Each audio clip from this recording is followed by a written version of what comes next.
నమస్తే, welcome to max TV. ఈ మధ్య కాలంలో రిలీజ్ అవుతున్న అనేక సినిమాలలో అనేకమైన వైవిధ్యమైన పాత్రలతో కనిపిస్తూ సీనియర్ నటీనటులతో స్క్రీన్ షేర్ చేసుకుంటూ తన నటనా ప్రస్థానాన్ని సక్సెస్ఫుల్గా రన్ చేస్తున్నటువంటి వాలి సత్యప్రకాష్ గారు ప్రస్తుతం స్టూడియోలో ఉన్నారు. మరి వారితో మాట్లాడదాం. నమస్కారం సార్. నమస్తే అమ్మా. సార్ చెప్పండి, మీ సినీ ప్రస్థానం అనేది ఎలా స్టార్ట్ అయింది? ఏమన్నా మొదలు నేను నాటక రంగంలో చేశాను, నాటకాలు వేసాను. ఓకే. తర్వాత ఆర్టీసీలో ఉద్యోగం చేయాల్సి వచ్చింది. ఓకే. ఉద్యోగం చేస్తూ కూడా అప్పుడప్పుడు హైదరాబాద్కి వచ్చి దూరదర్శన్లో కానీ అక్కడిక్కడ చిన్న నాటకాలు, స్కిట్స్ చేశాను. నేరాలు ఘోరాలు ఇట్లాంటివి చేశాను. ఓకే. రిటైర్ అయినాక కంప్లీట్గా ఇప్పుడు ఫుల్ ఫ్లెడ్జ్గా 2014 నుంచి సినిమాలో చేస్తున్నాను. కంప్లీట్గా సినిమాలోనే ఇప్పుడు సినిమాలే ఫుల్ టైం స్పెండ్ చేస్తున్నారు. ఫుల్ టైం అంటే ఏ ఏజ్లో మీరు స్టార్ట్ చేశారు? ఫుల్ టైం అంటే రిటైర్ అయినాకంటే 58 years. ఓకే. ఒరిజినల్గా నేను మొట్టమొదటి రంగు వేసుకుందంటే ఎప్పుడో 70s నుంచే. ఓకే. రికార్డ్ డ్యాన్సులు అవి వేసేవాడి. ఓకే. అంటే అప్పట్లో ఎవరిని చూసి మీకు అలా చేయాలి అని అనిపించేది? ఎవరు మీకు ఇన్స్పిరేషన్? సీనియర్ ఎన్టీఆర్ గారు మాకు అభిమాని. ఎన్టీఆర్ గారు. అప్పుడు చిక్కడ దొరకడు, కంచుకోట అట్లాంటి సినిమాలు వచ్చాయి అప్పుడు. ఓకే. అవి ఇంటికి వచ్చి కూడా అన్ని ఇట్లా పిల్లలతోటి కత్తి ట్రై చేసేవారా? చీపురు పిల్లలు పట్టుకొని సొప్పు వెండి పట్టుకొని ఇట్లా కొట్లాడి చేసేవాళ్ళం. బాగా అభిమానం ఆయన కోసం. అప్పుడు థియేటర్లకు వెళ్ళి చుక్కాలు చింపుకొని చిన్న బుకింగ్లలో థియేటర్ ముందు ఇట్లా పడుకొని కూడా చేసేవాళ్ళం. ఓకే. 70s లో అంటే నిజంగా అది చాలా ఉంటుంది. అలా చేసేవాళ్ళం. అది ఇన్స్పిరేషను. దాంతో రికార్డ్ డ్యాన్సులు వేసేవాళ్ళం. రామారావు డ్యాన్సులు కానీ లేకపోతే చూడు పిన్నమ్మ అని డ్యాన్స్, అట్లాంటి డ్యాన్స్ రికార్డ్ డ్యాన్సులు వేస్తూ వచ్చేవాళ్ళం. ఈ శ్రీరామ ఉత్సవాలు, వినాయకుడి ఉత్సవాలు అయితే కదా వాటికి వేసేవాళ్ళం. అలా అలా నాటకాలు వేయటం మొదలుపెట్టాం. ఓకే. ఇంతవరకు ఎన్ని నాటకాలు వేశారు? ఒక 20-30 నాటకాలు వేసుంటాం. కాంపిటీషన్లకు వెళ్ళడం జరిగింది. ఆర్టీసీలో ఉద్యోగం చేస్తూ కూడా గుంటూరులో ఒకసారి, రవీంద్రబాద్లో ఒకసారి కాంపిటీషన్లకు వచ్చాము. సంస్థ ద్వారా కామారెడ్డి అని అటు ఇటు చుట్టుపక్కల వనపర్తి, ఇల్లెందు ఇట్లా కొన్ని చోట్లకి వెళ్ళి నాటకాలు చేసి వచ్చాము. మీకు బాగా నచ్చిన పాత్ర ఏంటి మీరు వేసిన నాటకాలలో? ఒక తాగుబోతు చేశాను ఒక నాటకంలో. ఓకే.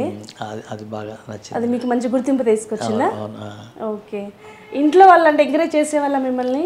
ఎంకరేజ్ చేసేవాళ్ళు, పర్లేదు. అప్పుడు చిన్నప్పుడు అంటే అమ్మ ఉండేది కదా, నాన్న తెలియకుండానే అమ్మ దగ్గర పొద్దున్నే టకటక తయారీ ₹1 అడుక్కొని పోతే సినిమా అయిపోయేది. పాటల పుస్తకం కొనుక్కోవాలా, పల్లీలు కొనుక్కోవాలా, సోడా తాగాలి. ఇదంతా ₹1 అయిపోయాయి అప్పుడు 70s లో. ఇక తర్వాత మ్యారేజ్ అయినాకంటే మా మిస్సెస్ మొదలు అప్పుడు నాటకాలు ఎక్కడ చేసేవాళ్ళం. రిహార్సల్ పోవటం, 2 నెలలు 3 నెలలు రోజు రిహార్సల్ చేయడం రావడం జరిగేది. ఇది చూసుకుంటూ ఉండేవాళ్ళు రాత్రి పన్నెండు అయినా కానీ. ఆ కొంచెం మొదట్లో ఇసుకున్న తర్వాత అలవాటు పడలేదు. మనం మానేసేటట్లేదు పరిస్థితి అని వాళ్ళు అడ్జస్ట్ చేసుకున్నారు. మేడం మిమ్మల్ని బాగా అర్థం చేసుకుని సరే చేసుకుంటే కోఆపరేట్ చేశారు. అంటే నాటక రంగం నుంచి సినిమాలోకి ఎలా అవకాశం వచ్చింది? సినిమాలో అవకాశం అంటే అంతకుముందు కూడా తిరిగాము చాలాసార్లు. మద్రాసు కూడా, హైదరాబాద్ కూడా వచ్చిపోయేవాళ్ళం. నూతన నటులు కావాలి. అప్పుడు సినీ హెరాల్డ్ అని ఒక పత్రిక ఉండేది. అందులో పడే కొత్త నటులు కావాలంటే ఉత్తరాలు రాయటం, పోవటం చేసేవాళ్ళం. తర్వాత సీనియర్ ఎన్టీఆర్ యొక్క అభిమాన సంఘం పెట్టాం అప్పుడు ఖమ్మాల. అట్లా ఉత్తరాలు రాయటం, అట్లా మద్రాసుకు హైదరాబాద్ టచ్లో ఉండేవాళ్ళం. అయితే రిటైర్ అయిన తర్వాత దొరికింది, ఇక పక్క తిరుగుతున్నాం కాబట్టి. అప్పుడు ఇక్కడ వీరభద్రం గారు ఒక అతను ఉండే, ఆయన ఆర్టీసీ రిటైర్డ్. అతను మొదలు ఆయన దగ్గరికి వచ్చాను అనమాట రిటైర్ అయినాక. అతను సినిమా ఆఫీసులు, సీరియల్ ఆఫీసులు చూపించాడు. ఒక 5-6 దాన్ని చూపించాడు. తర్వాత నేనే తిరుగుతూ ఉన్నా. ఇక ఒక్కొక్క దర్శకులు, చల్లా భానుకిరణ్ సినిమా 2 సినిమాలు ఇచ్చాడు. వల్లే వేణుమాధవ్ గారు ఓ సినిమాలో అవకాశం ఇచ్చాడు, గోప్యం అని. ఇలా ఒక్కొక్క డైరెక్టర్లు. ఫస్ట్ సినిమా ఏంటి? పంచముఖి అని, చల్లా భానుకిరణ్. అనుష్క గారిదా? కాదు, అది పంచతంత్రం అనుకుంటా. పంచముఖి అని 5 స్టోరీలు, 5 హీరోలు ఉంటారు అందులో. సుమన్ గారు ఉంటారు. ఆయన స్టోరీ చెప్పడానికి 5 వస్తారన్నమాట. 5 స్టోరీలు చూపిస్తారు సినిమా. ఒక స్టోరీలో నేను యాక్ట్ చేశాను. కృష్ణుడు ఉన్నాడు కదా, ఆయన ఎపిసోడ్లో చేశాను అనమాట. ఓకే. ఓకే. అంటే దాని తర్వాత అంటే అవకాశాలు మీరు వచ్చాయా లేకపోతే మళ్ళీ గ్యాప్ తీసుకున్నారా? గ్యాప్ ఏం లేదు, తిరుగుతున్నా. అప్పటి నుంచి తిరుగుతున్నా కాబట్టి. దాని తర్వాత గోపాల అని, తర్వాత అల్ల నరేష్ గారి సినిమాలు, బందిపూట అని, ఇలా ఏదొస్తే అది చిన్న చిన్న చేసుకుంటూ వెళ్ళాను. డైలాగ్స్ ఉన్నా లేకున్నా చేస్తూ ఉన్నాను, అదే కంటిన్యూ అయి ఉన్నా. ఇప్పటివరకు ఎన్ని సినిమాలలో చేశారు? 50 మూవీస్ అయి ఉంటాయి. 50 మూవీస్. తర్వాత ఒక 20 వరకు సీరియల్స్లో కూడా క్యారెక్టర్లు చేసా. స్వామీజీ, రైతు, పిఏ లాగా అట్లా రకరకాలుగా. షార్ట్ ఫిల్మ్స్ చేసాము, ఒక 15-20 షార్ట్ ఫిల్మ్స్. పొలిటికల్ యాడ్స్ చేశాను. రీసెంట్గా లాస్ట్ ఇయర్ మొత్తం టీవీలో ఈ ఫ్యాట్ కరిగే ఆయిల్ ఒకటి ఉండే, ఓకే. అది కూడా చేశా. టీఎస్ఓ ట్రైబల్ స్లిమ్ ఆయిల్ అని ఆయిల్, దానికి కూడా చేశా. బాంబే నుంచి ఎవరు చదివితే. ఓకే. ఎక్కడ కూడా గ్యాప్ లేదు, అంటే అంటే ఎక్కడ మీకు నటనకి స్కోప్ ఉంటే అక్కడ మీరు వెళ్తున్నారు, చేస్తూనే ఉన్నారు. ఎవరు పిలిస్తే కెమెరా దగ్గరికి వెళ్ళటమే. ఓకే. రెమ్యునరేషన్ ఎక్కువ తక్కువ అయినా సరే, కానీ మొత్తానికి ఆ కెమెరా ముందు ఆ వాతావరణంలో ఉండడం వల్ల మనకు మంచిగా అనిపిస్తుంది. ఓకే. ప్రెసెంట్ ఇప్పుడు హైదరాబాద్లో ఎక్కడ ఉంటున్నారు మీరు? ఇప్పుడు కుక్కట్పల్లి ఉంటున్నాను, ఎల్లమ్మ బండ, అది హౌసింగ్ బోర్డ్ ఆపోజిట్. ఓకే. అంటే ఇప్పుడు పెద్ద సినిమాలు అంటే ఏమేమి చేశారండి? పెద్ద సినిమా అంటే ఇప్పుడు మామూలు ఆచార్యలో చేశాను, నాంది చేశాను, ఓకే. లేటెస్ట్గా హనుమాన్ చెప్పుకోవాలని పెద్ద ప్యాన్ ఇండియా మూవీ కాబట్టి హిట్ సినిమా. ఇప్పుడు మీకు మంచి బ్రేక్ వచ్చింది హనుమాన్ మూవీ. హనుమాన్ మూవీలో ఏ పాత్ర సార్?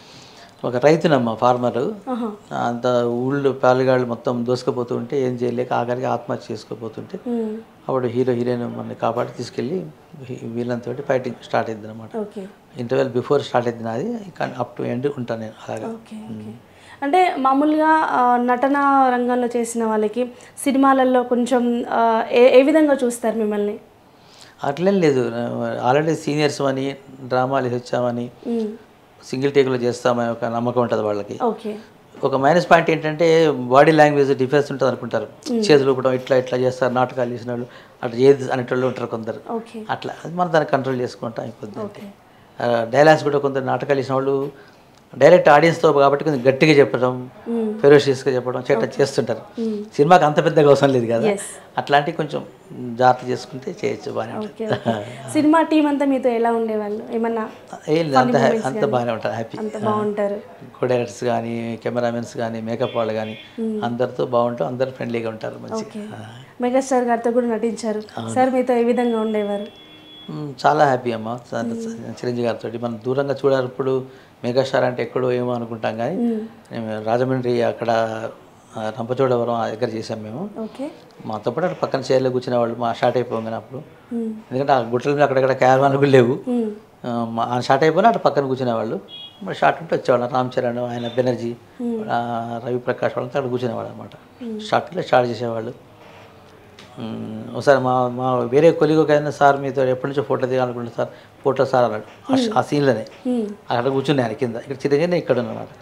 పర్లే ఎవరు ఫోటో తీయండి అని పిలిచిన ఎమ్మటి ఒకడిని, అందరం వచ్చాం ఫోటో దిగుతాం. నేను ఇక్కడ ఉన్నా కదా, ఫోటో స్టార్ట్ అయిన సార్ నా భుజం చేయొచ్చు సార్ అన్న, చేసిండు సార్ భుజం మీద, అంటే అంత ఫ్రెండ్లీగానే ఉన్నారు. ఎక్స్పెక్ట్ చేశారా అంటే చిరంజీవి గారితో? మొదలు అనుకోలే అట్లా.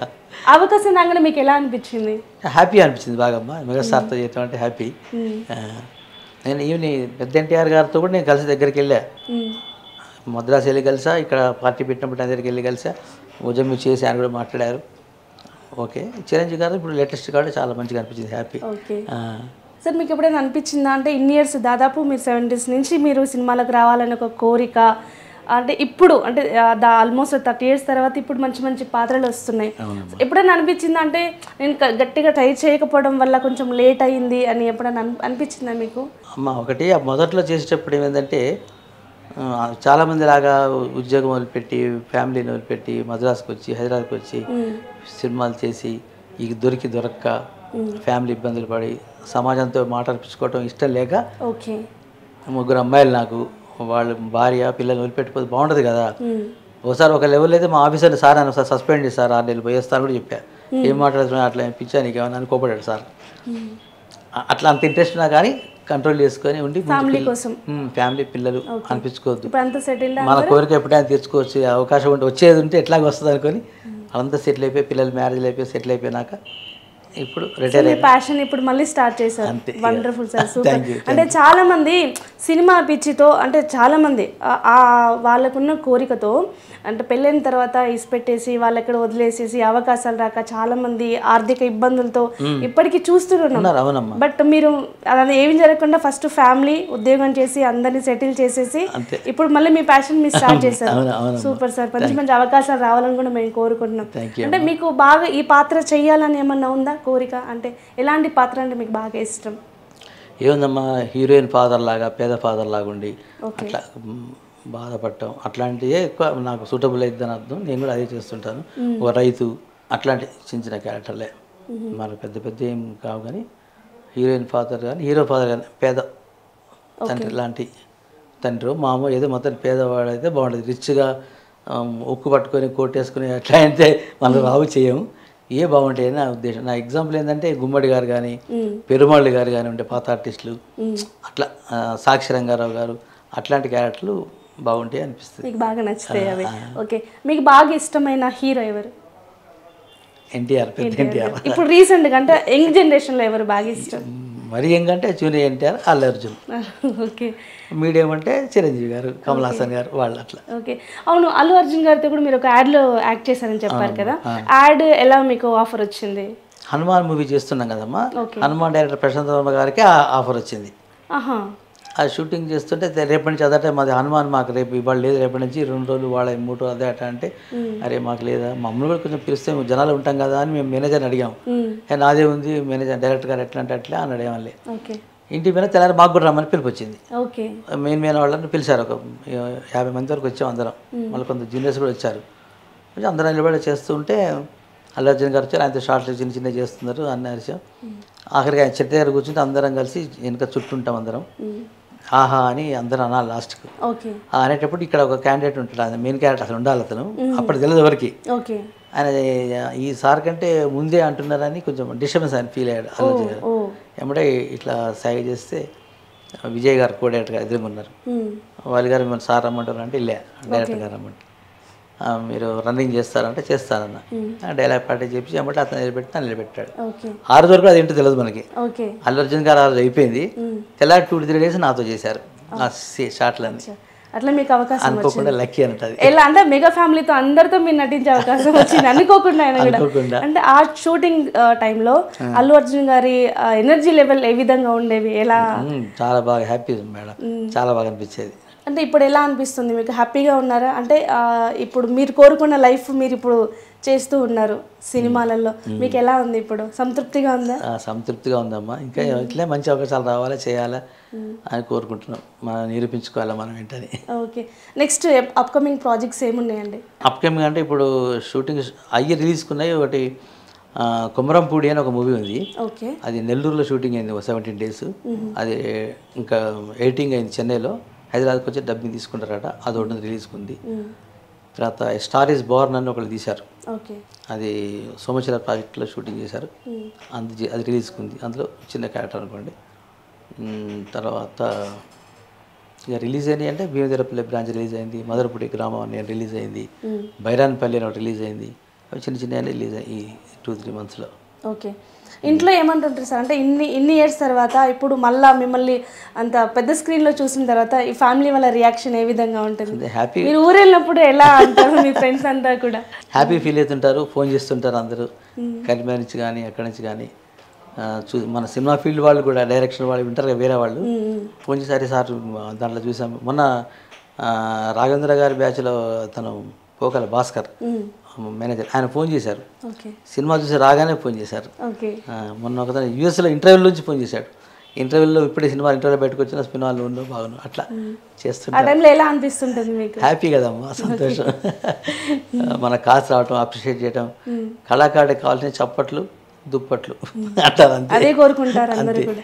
అలాగే సార్, అంటే మామూలుగా సినీ ఇండస్ట్రీలో అంటే చిన్న క్యారెక్టర్స్కి అంతగా గుర్తింపు ఉండదు, చూడరని అనుకుంటూ ఉంటారు కదా. మీరు చూసిన కాడికైనా మీరు ఏం గమనించారు? మీకు ఏమనిపిస్తుంది ఆ టైంలో? నిజంగానే అలా ఉంటుందంటారా? అయితే అమ్మా, ఇప్పుడు ఆర్టిస్టులను బట్టి వాళ్ళు ఎట్లా రెమ్యునరేషన్ బట్టి వాళ్ళకి రికార్డు ఉంటుంది. పెద్ద వాళ్ళంటే క్యారవన్స్, వాళ్ళకి 4 అసిస్టెంట్లు, బౌన్సర్స్ ఉంటాయి. ఆ లెవెల్ మనం కోరుకోలేము. మన కార్యమాలు ఉంటే ఏముంటే చెట్టు కింద 4 ఫ్రెండ్స్ సరదాగా కూర్చుంటాం, చైర్స్ ఇస్తే చైర్లో కూర్చుంటాం, టిఫిన్స్ పెడతారు అంతే. మా జూనియర్స్ అంటే మరి లైన్ నిలబడి తీసుకుంటారు మీల్స్ గిల్స్ అట్లాంటివి. ఎవరు తగ్గట్టు వాళ్ళకు ఉంటాయి. సినిమా బడ్జెట్ని బట్టి, మన లెవెల్ని బట్టి ఉంటుంది. మనం లేనిది కోరుకోవద్దు, ఉన్నది కాదనేది పరిస్థితి కాదు, అంతే కదా. అంటే రెమ్యునరేషన్ విషయానికి వస్తే అంటే చిన్న ఆర్టిస్టులకి పేమెంట్ ఏ విధంగా ఉంటుంది? పేమెంట్ అంటే ఫిక్స్డ్ ఏం లేదమ్మా. ఇప్పుడు కంపెనీ ఆర్టిస్టులకు మామూలుగా ఫెడరేషన్ ప్రకారంగా 1720 రూపాయలు అది ఫిక్స్ చేశారు పర్ డే. కానీ 2000, 3000, 5000, 10,000 తీసుకున్న వాళ్ళు కూడా ఉన్నారు ఆర్టిస్టులు, పెద్దవాళ్ళు కాకుండా. వాళ్ళ పెర్ఫార్మెన్స్ బట్టి, ఆ సినిమా బడ్జెట్ బట్టి, వాళ్ళ క్యారెక్టర్ ఇంపార్టెన్స్ని బట్టి ఇస్తారు. నేనున్నా అనుకోండి 10,000 అడుగుతాను, ఇట్లాంటి క్యారెక్టర్ ఇదే గడ్డపు ఉన్న వాళ్ళు 5,000 చేస్తుంటే వాళ్ళని తీసుకుంటారు. వాళ్ళ ప్రొడక్షన్, వాళ్ళ బడ్జెట్ ఉంటుంది కదా. కంపల్సరీ నేనే కావాలనుకునే క్యారెక్టర్ అప్పుడు నేను అడిగింది ఇవ్వటం, అంతే డిమాండ్ సప్లై లాగానే ఉంటుంది అంతే. Okay okay. మీరు మొత్తం ఇక్కడికి వచ్చేసిన తర్వాత మీరు ట్రై చేస్తున్నప్పుడు మీకు బాగా లిఫ్ట్ ఇచ్చిన పర్సన్ ఎవరు? మిమ్మల్ని గుర్తుపట్టి మీ టాలెంట్ని మీకు అవకాశం ఇచ్చింది ఎవరు ఫస్ట్? రిటైర్ అయినాకమ్మా వీరభద్రం గారు ఒక ఆయన ఉండే, ఆయన ఆర్టిస్ట్ రిటైర్డ్, ఆల్రెడీ ఆర్టిస్ట్ నాటకాల్లో వేసి ఇక్కడే ఉన్నాడు. ఆయన కూడా నేటివ్ ఆఫ్ ఖమ్మం దగ్గర. అతను రిఫరెన్స్ చెప్పారు ఎవరు, ఆయనకు వచ్చి కలవడం జరిగింది. ఆయన ఆఫీసులు అన్నీ తిప్పి వెంబడి ఉండి ఓ 6 months ఆయన బండి మీద సినిమా ఆఫీసులు సీరియల్ ఆఫీస్ తిప్పి చూపించాడు. చెప్పాడు ఇట్లా వాలి గారు మంచి ఆర్టిస్ట్ అండి నాలాని అని అట్లా చెప్పి ఎంకరేజ్మెంట్ చేస్తే వాళ్ళు కూడా డైరెక్టర్ ఇచ్చారు ఒకటి. ఇక తర్వాత మూవీ అంటే పంచముఖి మూవీ అని చేశాను కదా, చల్లా భానుకిరణ్ డైరెక్టర్. ఆయన అంతకుముందు నేను కరీంనగర్ నుంచి వచ్చిపోయేటప్పుడు డిటెక్టివ్ పరమహంస అని ఒక సీరియల్ తీశాడు దూరదర్శన్ కోసం. అప్పుడు ఇచ్చాడు ఫస్ట్ నాకు ఆయన. అప్పుడు ఇచ్చి ఏమంటే కవర్లో రమేష్ కూడా పెట్టించారు. హ్యాపీ, అది 2000లోనే వచ్చింది.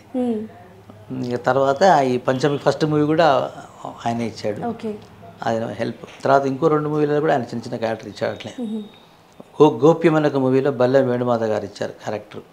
ఆయన మంచి కోఆపరేషన్ చేసి ఇప్పటికి కూడా ఆయనతో ఫోన్ చేసి మాట్లాడుతూ నా ప్రతి మూవీ చూసి రివ్యూ రాస్తుంటారు ఆయన. హనుమాన్ కానీ బియ్యందరపల్లి కానీ నాకు తెలుసు వాలి గారు అందులో చేశారు బాగుందని చెప్తుంటారు. ఆయన ఒక మంచి హెల్ప్ చేస్తుంటారు. భీమదేవపల్లి బ్రాంచ్ మూవీ డైరెక్టర్ గారు రమేష్ చెప్పాల గారు, ఆయన అల్లు అర్జున్తో చేసిన యాడ్ చూసి అందులో నేను ఒక ఎక్స్ప్రెషన్, అల్లు అర్జున్ గారు నేను వీటితో మాట్లాడుతుంటే సెక్రటరీ తోటి ఇట్లా ప్రతి శుక్రవారం సినిమా మీరు చూడండి ఆయనకు సెల్ ఇస్తా చూడమని. ఇరువులు అల్లు అర్జున్ గారు డోర్ తీసుకొని వచ్చి ఏం తాత మరి నువ్వు చూడవా అంటాడు. బన్నీ బాబు నువ్వా అంట. ఆ ఎక్స్ప్రెషన్ నచ్చింది దానికి, అది నచ్చి తీసుకున్నాను అందులో సినిమాలో క్యారెక్టర్. ఇప్పటికే చెప్పి ఆ ఎక్స్ప్రెషన్ నచ్చింది అంటాడు అనమాట. తర్వాత కొమరంపూడి అనే మూవీ చేశాను, దానికి కూడా ఆర్పి గారు డైరెక్టర్ గారు మంచి కోఆపరేషన్ చేశారు. నాంది అనే మూవీ చేశాను, విజయ్ డైరెక్టర్ విజయ్ కనకమెడల్ గారు డైరెక్టర్ గారు, ఆయన కూడా మంచి చేశారు. తర్వాత పిక్చర్ కూడా ఇచ్చారు కానీ నేను వేరే షూటింగ్ నుండి డేట్స్ చేయలేకపోయినా. మొన్న ఉగ్రం వచ్చింది కదా, బిజీ అయిపోయారు. ఉగ్రం డేట్స్ 2-3 సార్లు ఫోన్ చేశారు. దాన్ని నెల్లూరులో ఉండిపోయినా ఇట్లా హనుమాన్లో ఉండిపోయి చేయలేకపోయినా. కొన్ని రోజులు కొన్ని అట్లా వదులుకోవాల్సి వస్తుంది. అట్లా ఎన్ని మూవీస్ మీరు మంచి మంచి మూవీస్ వదులుకున్నవి ఉన్నాయి? ఇప్పుడు హనుమాన్ షూటింగ్ వల్ల ఇప్పుడు ఉగ్రం వదులుకున్నా. తర్వాత పవన్ కళ్యాణ్ గారి మూవీ చెప్పారు, అదేంటి భీమ్లా శంకర్ భీమ్లా నాయక్. తనప్పుడు వాళ్ళు ఫోన్ చేశారు, సార్ పవన్ కళ్యాణ్ గారితో డైలాగ్ ఉంది సార్ రండి సార్ అంటే, కరెక్ట్గా మధ్యలో రాలేం కదా సినిమా, అది ఎంత పెద్ద సినిమా అయినా ఒప్పుకున్న దానికి చిన్నదైనా మనం న్యాయం చేయాలి కదా, తప్పదనే రాలేకపోయింది, మిస్ అయింది. ఇప్పుడు శంకర్ గారు రామచంద్ర గారి సినిమా కూడా వాళ్ళు అడిగారు ఒకసారి. ఆవిడ ఆల్రెడీ నేను ఆర్ఎఫ్సీకి పోతున్నా షూటింగ్కి, ఫోన్ వచ్చింది పొద్దున్నే 2 days కావాలంటే ఇప్పుడు పోతున్నా సార్ ఆల్రెడీ రాలేనన్నా. ఇంకా అట్లా మిస్ అవుతుంటే. మొన్న మర్చిపోయిన త్రికోటి గారు అని రాజమౌళి గారి కో డైరెక్టర్, ఆయన ఒక సినిమా చేశాడు పూనా బాంబేలో షూటింగ్ అయింది, దానికి కూడా పోలేకపోయినా. వాళ్ళు కూడా పిలిచారు పాప 2-3 సార్లు.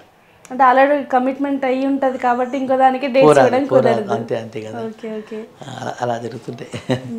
సెట్స్లో అందరూ అంటే ఇంతమందిలో సెట్స్లో బాగా మీతో ఈ జర్నీలో మీతో బాగా ఉంది ఎవరు సార్? కో స్టార్స్ అంటే ఇప్పుడు మన వీరభద్రం గారు చాలా క్లోజ్గా ఉండేది.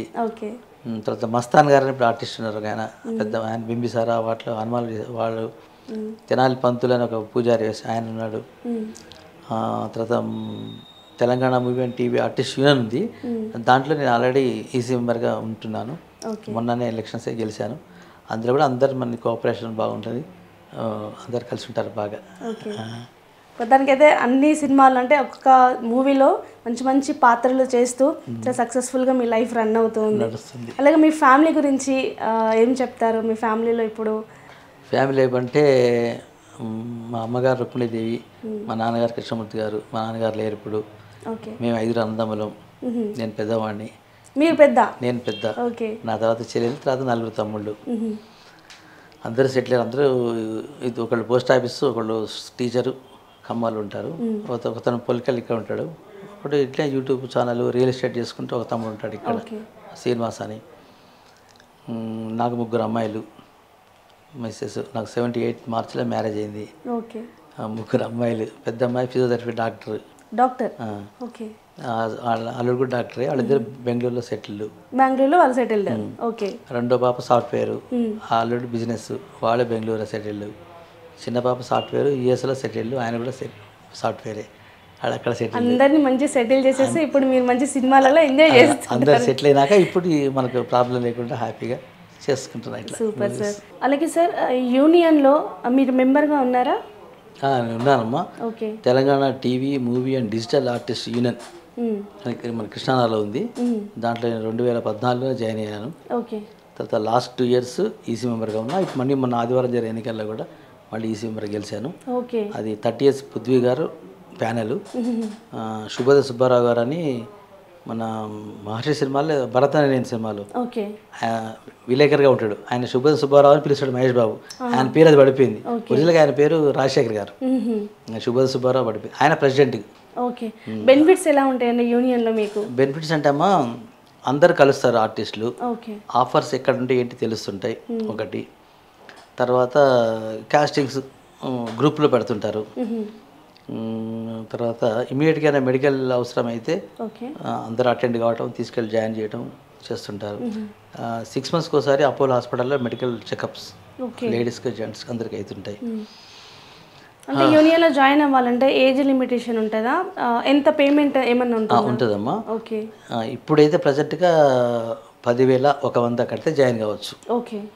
బహుశా రేపు మార్చిలో జనరల్ బాడీ మీటింగ్ తర్వాత దాన్ని 20,000 చేద్దాం అనుకుంటున్నాము. ఈ లోపల చేరిన వాళ్ళకి 10,000 ఉంటుంది. ఓకే. ఎందుకంటే మాలో ₹1,00,000 ఉంది. వేరే టీవీ దాంట్లో 30,000 అట్లా ఉన్నాయి. మాదొకటే తక్కువ ఉంది. మాది ఏంటంటే బెనిఫిట్స్ ఉన్నాయి. ఒకటి సపోజ్ చనిపోతే ₹20,000 మట్టి ఖర్చుల కింద ఇస్తారు. ఈ మధ్యలో అకేషన్స్ మరి ఇట్లాంటి అటెండ్ కావడం చేయటం చేస్తూ ఉంటాం అన్నమాట. అంటే మామూలుగా చాలామందికి ఇప్పుడు జాయిన్ అయిన తర్వాత అవకాశాలు లేక సినీ ఇండస్ట్రీని నమ్ముకుని ఉన్న వాళ్ళు కొంతమంది గ్యాప్ వస్తుంటారు, వాళ్ళ కష్టాలలో ఉంటారు. అంటే వాళ్ళకి మీ యూనియన్ తరపున ఏమన్నా సహాయం చేస్తూ ఉంటారా? సహాయం అంటే అమ్మ ఎవరికైనా ఇబ్బందులు ఉండి హాస్పిటల్ అయ్యో యాక్సిడెంట్ అయ్యో అట్లా జరిగితే మేము అన్ని తలా ఇంటి వేసుకొని వాళ్ళకి చేయటం జరుగుద్ది. పూర్తి చేయలేకపోయినా కొంతన్నా చేయటం. మనం ఇప్పుడు వీరభద్రం గారు అన్న ఆయన మొన్న ఇంట్లో ఇది అటుకెక్కి తీయబోయి ఎరక పడిపోయి తల దెబ్బ తగిలి ఆ ఒక్కరోజు ఆయన బట్టి హాస్పిటల్ పోకపోవటం వల్ల ఆ షూటింగ్ ఉంటే ఎట్టే పోయొచ్చాడు ఆ దెబ్బతోటే వాసింది. తెల్లారి ఆయన ఏదో మాట్లాడి ఏదో చేస్తుంటే ఇమీడియట్ ఇక్కడ హాస్పిటల్ కిమ్స్లో అందరం మా వాళ్ళ మేము చేర్పించాం. 3-4 days ఉన్నాడు ఇక్కడ. సెట్ కాకపోతే వాడు ఐటెట్ లేదు, క్యూరీ లేదు, కాబట్టి 20 లక్షలు కావాలన్నారు వాళ్ళు. వాళ్ళ కొడుకు వాళ్ళందరూ వచ్చి ఖమ్మం తీసుకెళ్ళి ఖమ్మంలో చేర్పించారు. కొంచెం బాగైంది. అయినా మళ్ళీ ఆయన పెరాలిసిస్ వచ్చి పడిపోతే ఆయనకు మా యూనియన్ కాకుండా కూడా మా ప్రెసిడెంట్ గారు లోకల్లో ఉన్న అన్ని యూనియన్ల వాళ్ళతో టచ్ చేసి అందరిగా 6.5 lakhs ఆయనకు పంపించారు. ఓకే. ఇంకా ఆయన సెట్ కాలే, నడుస్తుంది. ఇంట్లోనే ఫిజియోథెరపీ ట్రీట్మెంట్ అది నడుస్తుంది.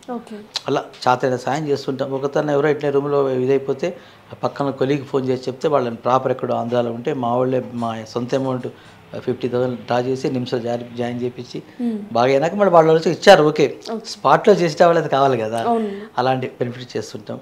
ఇప్పుడు రేపు 19th నుంచి ఏమో ఐ క్యాంప్ ఉంది. ఫెడరేషన్ వాళ్ళ ద్వారా మా ప్రెసిడెంట్ గారు వాళ్ళతో టచ్ చేసి మా వాళ్ళకి కూడా అందులో చేర్పిస్తున్నారు. బెనిఫిట్స్ అన్నీ కూడా జాయిన్ అవ్వడానికి చాలా బాగుంది. వీలైనంత వరకు ఏంటంటే అవకాశాలు కూడా కంపల్సరీ ఇప్పిస్తామని కాదు కానీ ప్రయత్నం చేస్తాం. ఇప్పుడు మనం పోయామనుకోండి డైరెక్టర్ గారికి, సార్ మాది యూనియన్ ఉంది, మిగిలిన వాళ్ళు మీకు కావాల్సిన క్యారెక్టర్లు మీరు ఎన్నుకోండి, కానీ కొంతమంది కన్నా మా వాళ్ళకి ఇవ్వండి అని చెప్పగలిగే అవకాశం ఉన్న వాళ్ళు చెప్తాం. చిన్న చెప్తే మనకే రాకపోవచ్చు కానీ అవకాశం ఉన్న వాళ్ళు చెప్తారు. మీకు ఇలాగే ఎన్నో అవకాశాలు రావాలని, మంచి మంచి పాత్రలో మేము ఇంకా నిడివి ఎక్కువ ఉన్న పాత్రలు చేయాలని మనస్ఫూర్తిగా కోరుకుంటున్నాం sir. Thanks for coming to our studio. Thank you so much. Thank you అమ్మా. Thank you.